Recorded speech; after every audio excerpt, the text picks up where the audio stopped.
नमस्कार, सोन्याबाबू डांगे या युट्यूब चॅनलमध्ये तुम्हा सर्वांचं पुन्हा एकदा मनापासून स्वागत आहे. तुम्हा सर्वांच्या आवडीचा कार्यक्रम आठवणींचा वारसा, जुन्या परंपरेला आणि आठवणींना उजाळा देण्यासाठी आपण हा कार्यक्रम घेऊन आलेलो होतो. 2-3 भाग अतिशय उत्कृष्ट पद्धतीने व्हायरल झाले आणि त्यातूनच आता आपण आलेलो आहोत एक नावाजलेला पैलवान सोपान वाघमारे यांच्या इकडं. तर त्यांच्याशी आपण हितगुज साधणार आहोत. तर त्यांची ओळख इथं पंचकृषीत, थोडक्यात या पश्चिम महाराष्ट्रामध्ये त्यांचं कुस्त्या जोडण्यापासून ते कुस्त्या सोडवण्यापर्यंतचं अतिशय उत्कृष्ट असं काम आहे आणि अगोदरच्या काळात त्यांनी चांगल्या पद्धतीची पैलवानकी केली. त्यांच्याच तोंडून आपण सर्व माहिती ऐकूया. नमस्कार. नमस्कार. तर वस्ताद, मला सांगा, तुमचं जी काही सुरुवात झाली कुस्तीची ती कशा पद्धतीने झाली? लहानपण कसं गेलं ते थोडक्यात सांग. आम्ही लहानपणी सुरुवातीला वटवटे गावात करत होतो. गावची परंपरा होती का? कसं गावची परंपरा होती. गावात 2 तालीमी होत्या. नंतर पुन्हा एक तालीम बंद पडली. नंतर पुन्हा आम्ही काय केलो, इथं वर ग्रामपंचायतच्या ऑफिस पाशी तालीम बांधल्यावर 8वी 9वी 10वी नंतर. पण लहानपण तुमचं, थोडक्यात लहानपण तुम्ही मातीशी पहिल्यांदा मातीत कसं उतरला? पहिल्यांदा मातीत उतरलो म्हणजे आमचे अशोक जाधव आणि आमचे वडील ही स्वतः पैलवान होते. त्यांनी काय करायचं, मला सुरुवातीला आमच्या गावात महादेवाच्या देवळाच्या कोपऱ्याला तालीम होती. मला तिथे न्यायची त्यांनी लहान असताना, 3री 4थीला असताना. तिथून मला जे मातीत उतरायची म्हणजे जायचं, खेळायचं, त्यांच्या संग जाऊन यायचं. हे हळूहळू अशी मातीत उतरायची मला सवय लागली. त्यावेळेस कोण होतं का? नव्हतं असं काय वस्ताद? काय वस्ताद का अशोक जाधव होते पहिल्यांदा आम्हाला सुरुवातीला त्यांनी शिकवत होते. बरोबर. वस्ताद, मला सांगा, आता जे सध्याची वस्ताद आणि अगोदरच्या वस्ताद मध्ये काय फरक वाटतो तुम्हाला? आत्ताचे सध्याचे वस्ताद कोणीच हौदात उतरणार. पहिले वस्ताद आम्हाला हौदात उतरून सगळं अंगा म्हणजे खेळवून दावत. आता सध्याचे वस्ताद नुसतं वर्ण धर वड पळ एवढंच. पण पहिले वस्ताद चुकल्यानंतर किंवा असं करायचं तसं करायचं म्हणून स्वतः उतरून कपडे काढून धावत. बदल झालाय म्हणा. थोडा बदल झालाय. आता तुम्ही पण गावामध्ये तालिमीमध्ये जात असता, काय पोरं तयार झाली, चांगली तयार केली ती. खुराक कसं असं तुम्हाला असतं त्यावेळेस? कुठलं काय बदाम वगैरे काय नव्हती. हेच गायचं दूध, म्हशीचं दूध, शेळ्याचं दूध, हेच खुराक आमचं त्यावेळेला. आणि खीर खायची.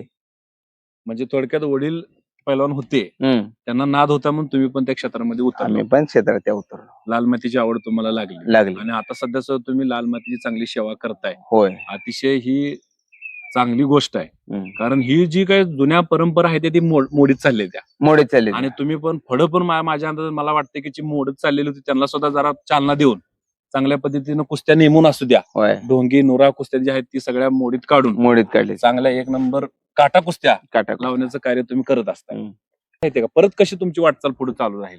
आणि परत वाटचाल 8वी 9वी पासून आम्ही शिक्षण चालूच होतं. शिक्षण चालूच होतं. 10वी पर्यंत इथं गावातच खेळलो. मग असं गावाच्या जवळचीच फळं त्यावेळेला सुरुवातीला आमची. कसं, जामगाव, वटवटे, येनकी, वाघोली, वडापूर ही एवढीच मैदाने फिरायची. नंतर पुन्हा हळूहळू नंतर 10वी झाल्यानंतर अजून एक महत्वाची गोष्ट आहे की लहानपणापासून जे कुस्तीमध्ये उतरताना एखाद्या पैलवानाचं काळीच चाललं पाहिजे म्हणते फडात. हौद्यात पोरं चांगली असते पण फडात गेल्यानंतर ती चालत नाही. त्याच्यावर तुम्ही काय सांगता? तुमचं कसं होतं? आमचं काय, आम्ही 4थी 5वी पर्यंत केलो. नंतर 6वी 7वी गॅप पडला. नंतर पुन्हा 8वी 9वी पर्यंत ज्या वेळेला तुम्ही म्हणता ना हौदात उतरल्यानंतर, हौदात त्यावेळेला चालत होतो. सुरुवातीला काय वेळेला मैदानाला आम्हाला सुद्धा अपयश आलेलं. काय दिल चालत नव्हतं. नंतर पुन्हा हळूहळू 9वी 10वी नंतर पुन्हा रोज मैदान फिरण्यानं दिल चालायला लागलं. ही अतिशय महत्वाचा मुद्दा आहे. कारण पोरं काय करायला ते हौद्यात 1 नंबर चालते आणि मैदानात गेलं का ते चालत नाही. ह्याच्यावर सुद्धा चांगला गेलाय आणि पालकांना बी असं वाटतंय त्याला माझं पोरग इथं खेळतोय आणि तिकडे खेळत नाही मैदानामध्ये. त्यामुळे कुस्ती जी आहे त्याची ती मोडीत काढते ती. तर असं करायला नाही पाहिजे. थोडे दिवस वाट बघितली पाहिजे, थोडा त्यांना आधार दिला पाहिजे, सांगितलं पाहिजे, सारखं मैदानात नेलं पाहिजे. पालकाने बी त्याच्या मागे दम धरला पाहिजे. नाहीतर लगेच आज गेले की माझ्या पोरांना कुस्तीच केली पाहिजे असं बी नाही.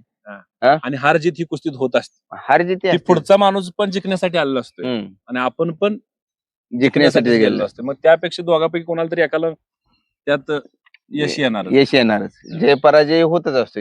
परत पुढे वाटचाल कशी लागली? तुम्ही आता कशा आठवणीतली एखादी कुस्ती आहे का तुमची, म्हणजे लय गाजली किंवा बाबा इथं मला चांगलं माझ्या मनाला भारी वाटलं असं कुठली कुस्ती? आठवणीतलं मी इथं जामगावला गेलो एक वर्ष सुरुवातीला. जामगाव सोडून नंतर पुन्हा जामगावला बाळू बनसोडेनं मला भरपूर साथ दिली त्यावेळेला. बरं. का माहित आहे का, त्यांनी एक वर्ष माझ्यासाठी पकड दिली. तिथून नंतर पुन्हा चांगला झाल्यानंतर मला ह्याला नेलं, म्हणजे पंढरपूरला गेलो. पंढरपूरला औदुंबर शिंदे वस्ताद नेलं. त्यावेळेला मात्र 74 किलोला माझ्या आठवणीतली एक कुस्ती आहे. पुन्हा बरोबर झाली ती? साळे आमदार होते त्यावेळेला 26 जानेवारीला. इथं जो मंगळवेढा केसरी सामने भरतात ना, त्यावेळेला माझी रेवा पायवळे बरोबर कुस्ती आली होती. रेवा पायवळे नावाजलेला पहिलवान. हा. कशी झाली कुस्ती? पण त्यांना मी हरवलो होतो, एक अरे. 3 पॉईंट हरवलो होतो. पॉइंटवर कुस्ती होती? पॉईंटवर कुस्ती होती. बरं. हा. तेवढी मात्र आठवणीतली कुस्ती आहे माझ्या बरोबर. परत परत तुम्ही नंतर सामन्यातल्या कुस्त्या वगैरे कधी खेळला का? सामन्यात नंतर झालं. पुन्हा एकदा सामन्यात कुस्ती खेळलो. मुन्नालाल शेखच्या भावासंग महबूब संघ कुस्ती आली ती माझ्या 74ला, म्हणजे टिळक स्मारकला, जिल्हा चाचणीला. तथापि त्यावेळेला मला एवढा अनुभव नसल्यामुळे पॉईंटवरला त्याने शेवटच्या हाफला मला 2 पॉईंट हरवले त्याला. बरोबर. ती पण पहिलवान चांगला होता. ते पण चांगला होता. तो 74ला बसलाय पुन्हा. मला जे घालवला ना तिथे 74ला पुन्हा महाराष्ट्राला बसला त्याने. बरं. परत पुन्हा इकडे गावाकडे आल्यानंतर परत कुस्ती वाढत तिथून पुन्हा वाढली का थांबली कुस्ती? नाही, कुस्ती वाढली ना नंतर पुन्हा. पुन्हा शेवट मैदानामध्ये इकडे शेवट मी बघितले मैदानावर, तुमच्या हा. कुस्त्या. लहान असताना मी शेवट पण तुम्ही, मला वाटते माझ्या अंदाजात तर मी बघितलेल्या कुस्त्या ह्याला माचनूर. माचनूरला कुस्ती बघितली, इथं मिरीला कुस्त्या, मेरीला होत्या, जामगावला, इकडे अंथरुळीमध्ये चांगल्या कुस्त्या हो, होत्या. चांगल्या कुस्त्या. मग ह्याच्यापेक्षा पण आमच्यापेक्षा पण पलीकडे जाऊन कुठं बाहेर कुस्त्या चांगल्या केल्या असतील तुम्ही अजून? बाहेर गेलो की पंढरपूरला होतो. बाहेर पंढरपूरला म्हणजे आम्ही एक त्यावेळेच्या काळाला मोठं पैलवान सोडून आम्ही एक 2 नंबर 3 नंबरच्या पॉइंटला आलो होतो. मी बापू गोडचे संघ पंढरपूरचा, अजून माऊली जमदाडेचा भाऊ, मोठा भाऊ का? हा, माऊली जमदाडे, सागर जमदाडे संघ, त्यांच्या संग कुस्ती झाली माझी, म्हणजे सामन्यात झाली शाळेतनं तिथं. घरचं कसं होतं, म्हणजे वातावरण चांगलं, म्हणजे तुम्हाला प्रतिसाद देण्यासारखं होतं का? घरचं वडील प्रतिसाद, ऍक्च्युली खरी तशी परिस्थिती नव्हती.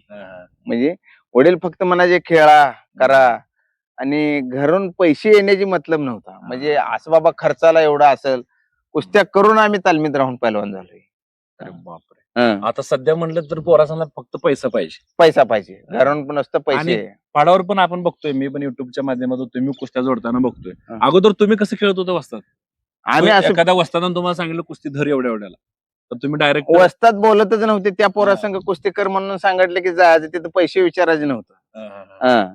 वस्तादनं जर म्हणलं जा ते संग कुस्ती कर जा, तर त्यावेळेला जाऊन कुस्तीच करायची त्याच्या संग. अजून एक पोरासांना एक विनंती सांगायची की आम्ही बटानला ते आपण नळीला गेल्यानंतर कुस्त्याला, की पोरं ज्यावेळेस तुम्ही कुस्त्या जोडता लावता आणि वस्ताद लोक किंवा ही जी प्रेक्षक लोक त्या पैलवानाची वाट बघत बसतोय, त्याच्यावर तुम्ही काय बोलता? येत नाहीत लवकर मैदानामध्ये, कुस्ती जर लावायची असली तर लेट करतात, उशीर करतात. कुस्ती नेमले हा. ते पैलवान तिकडच एकदा हा. नेमले म्हणजे माझं निवांत झालं म्हणणार. पण कपडे काढून यायची लवकर तयारीच नाही त्यांची. कपडे काढून येत नाही. ते आमच्या टायमाला असं नव्हतं. कुस्ती निवेदक बी मी म्हणतोय सारखं पहिला पुकार, दुसरा पुकार, दुसरा पुकार, तिसरा पुकार, सारखं त्याला पुकारायचं, मग ती पुन्हा येणार. अशा पैलवानाला तुम्ही काय सांगू शकता? अशा पैलवानाला माझं म्हणणं असं आहे की अशा पैलवान कुस्ती नेमली म्हणले की पुकाराच्या आधी पैलवानांना हात आलं पाहिजे. मैदान हिथं आणि पैलवान तिकडं. कपडे काढायला मैदान पासून बी चांगला एक माझ्या अंदाने 100-200 फुटावर असतोय. आणि आमच्या पिरियडला असं नव्हतं. फिरवताना हातात हात दिला की लगेच एका मिनिटात आत उभारून कपडे काढायचे आणि कुस्तीला लगेच जायचं. तुमचा पेटेंट डाव कोणता होता आवडता?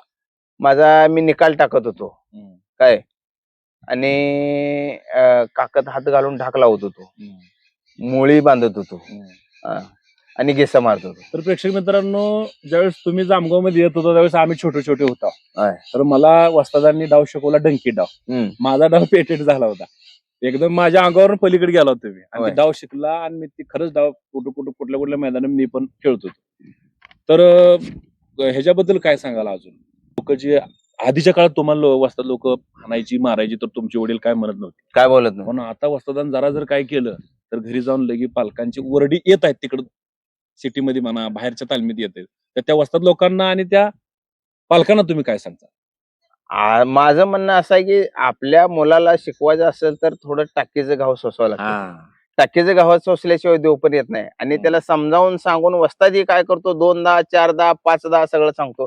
वस्तादचा म्हणजे पैलवान म्हणजे काय वैरी नसतोय. बरोबर आहे. हो, त्याला वस्तादला असं वाटतं की आपला शिष्य चांगला हो, मैदानात हे डाव करावं, ते करावं, किंवा थोडस मारून कुस्ती मेहनत केल्यानंतर त्याला चांगलं वळण लागतं. आणि वस्तादाची बी नजर कशी असते, एखादा चांगला पोरगा उमटा लागला हं. की त्याच्यावर जास्त करून नजर ठेवून त्याला कसं स्पीड ओळखा, तसं काय नसतं वस्ताद. नाही असतंय ना, हा. आता हे चांगला झालाय, आज ह्या मैदानात ह्या संघ कुस्ती केली आहे, उद्याला पुढच्या मैदानात त्या संघ कुस्ती लावू, किंवा त्याच्या संघ झालेल्यापेक्षा बी त्याच्या संघ लावू. वस्तादला वाटतं याला खरेदी चांगलं होणार आहे की हे संघ ह्याच्याकडून कुस्ती मेहनत जरा करून घ्यावं. वस्ताद हे सगळ्याला कुस्ती मेहनत सारखी करून घेत असते. पण पोरं काय करतात माहित आहे का, माझं हे दुखालं, माझं पाय दुखाला, माझा हात दुखाला, बास वस्ताद. वस्ताद भरपूर हुंबाडीने तालमीत येते, पण पोरच काय करते ते, मला असं झालंय ते तसं झालंय, मग वस्तादचा मूड तिथं होतो ना. नाही, पोरांनी आपल्या भागाची कुस्ती तुम्ही सर्वांनी ही नेमून कुस्त्या आणल्या हम्म. आणि त्या अगोदरच्या कुस्त्या ह्याच्यामध्ये तुम्हाला काय वाटतं? बराचसा फरक आहे. त्यावेळेला फिरवून कुस्त्या होते, त्यावेळेला जे चांगले खेळते त्याची लागत होती. आता नेमून कुस्त्या असल्यामुळे सगळी पोरं आली तर सगळ्या कुस्त्या लावती. त्यावेळेला महागाडी कोण गेले तर गाव म्हणजे पंच कमिटी विचार सुद्धा करत नव्हती. बाबा त्याची कुस्ती लागली नाही, त्याला राहिलंय, हे असं आहे तसं आहे. ज्याला हातात धरून फिरवल त्याला दम आहे त्यानं धरायचं, नाहीतर काय करायचं त्यानं महागारी जायचं. पण अमक्याचा पोरगा राहिलाय आणि तमक्याचा राहिलाय म्हणून असलं नव्हतं. आता सगळ्या पोराशींच्या वस्ताद मंडळी कुस्त्या लावायचा प्रयत्न करते. थोडक्यात थोडा वेळ आपल्याला राहतोय आणि त्या पैलवानचा विचार करता येतोय. कुस्त्या कशा लावायचा, काय करायचं आणि मानधन वगैरे कसं ठरवायचं ह्याच्यावर सगळं निरीक्षण त्यावेळेस पहिलं सकाळी दुपारी 1 वाजल्यापासून. दुपारी 1 वाजल्यापासून आम्ही असतोय.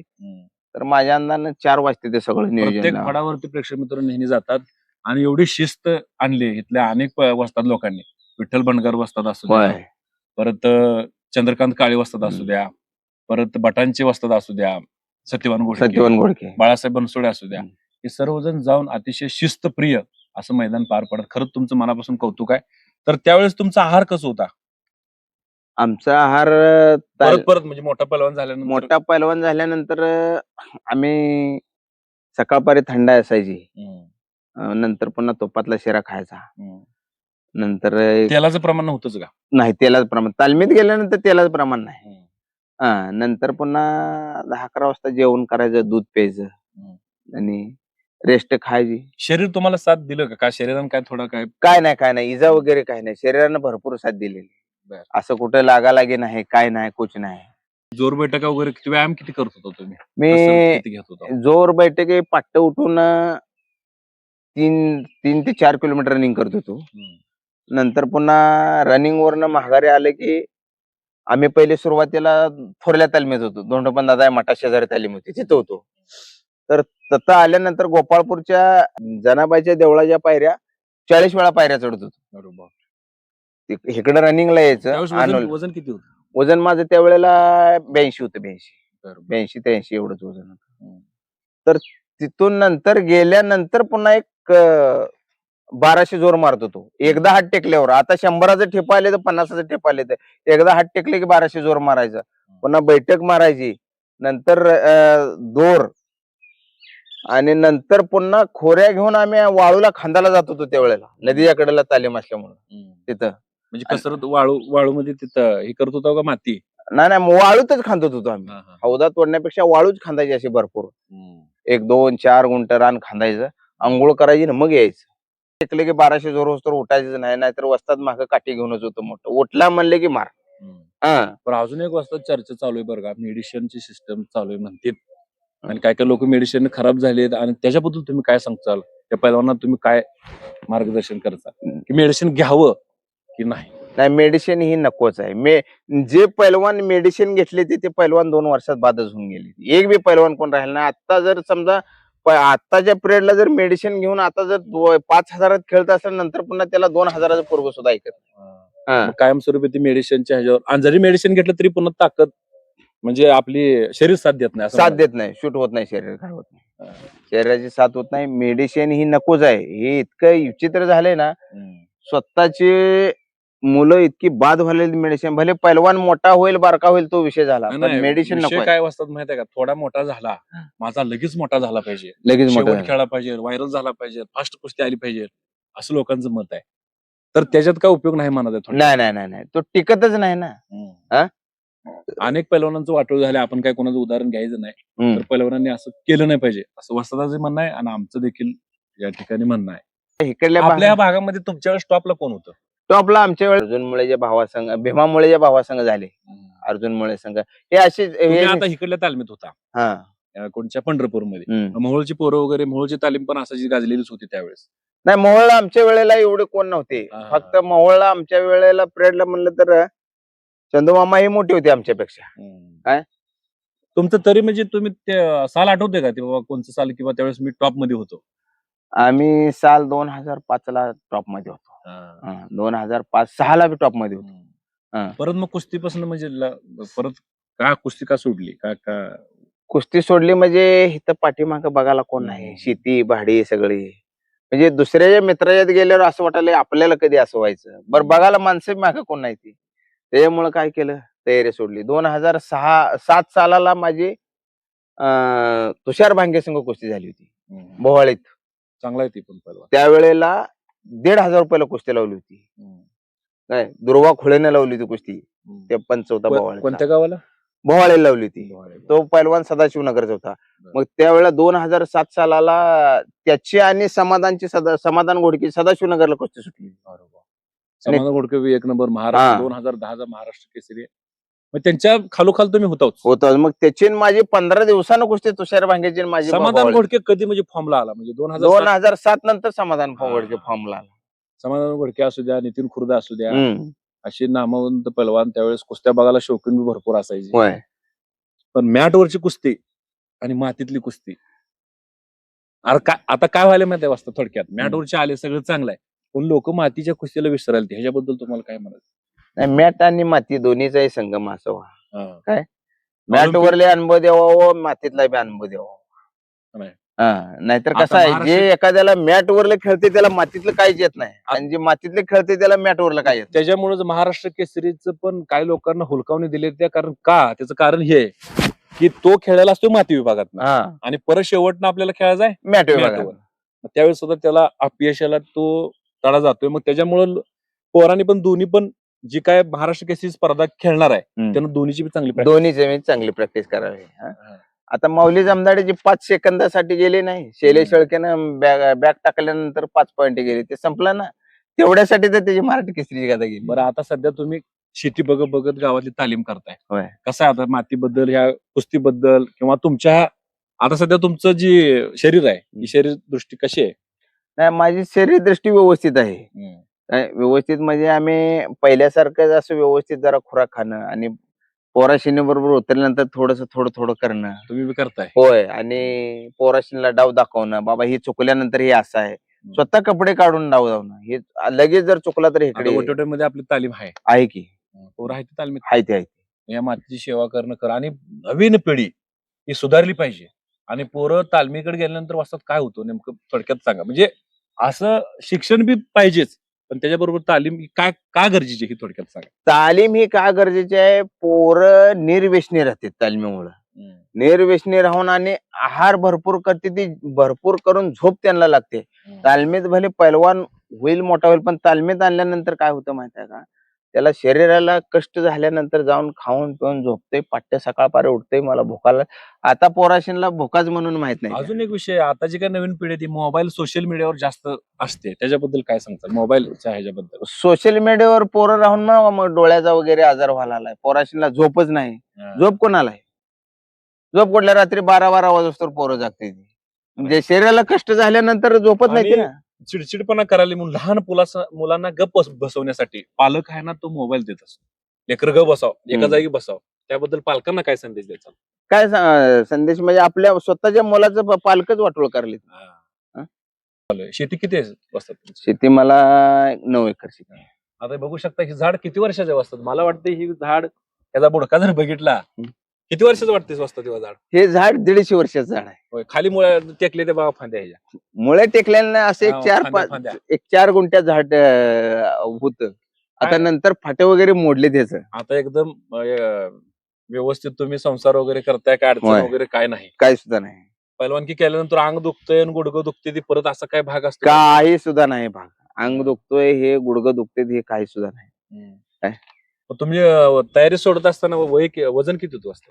माझं तयारी सोडत असताना वजन एक 90 होते की. आता तेवढं वाढलं? आता वाढले. आता एक 7-8 किलो वाढलेलं आहे वजन. कारण रेस्ट असल्यामुळे, निवांत असल्यामुळं.